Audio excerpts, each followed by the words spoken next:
According to Krogman rule, femur holds 80% accuracy of sexing.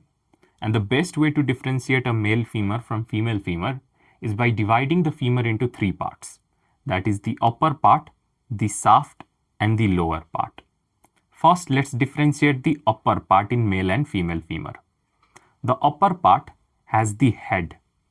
And this head, it is larger in male than in female. That is the diameter of the head, it is more in male than in female. The articulating surface of the head, this part, it makes up more than 2/3 of a sphere in male, but less than 2/3 of a sphere in female. Then the angle in between the neck and the shaft, which is the shaft neck angle, the angle in between the neck and the shaft. It is, since the neck and the shaft,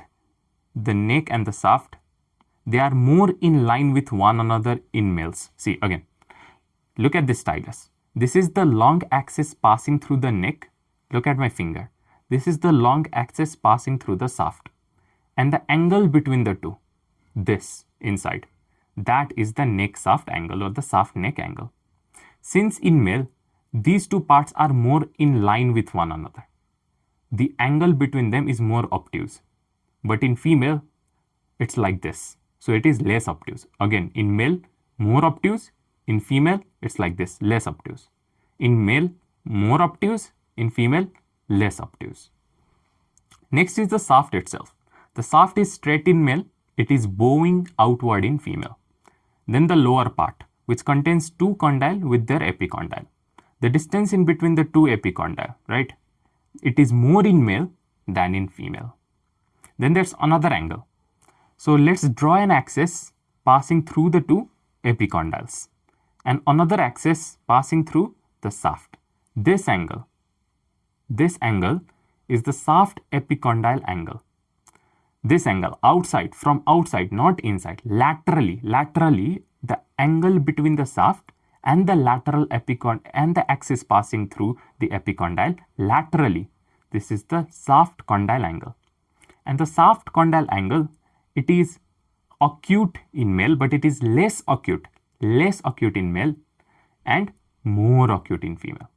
Less acute in male, more acute in female. Because you know that in males, the shaft is like this, right?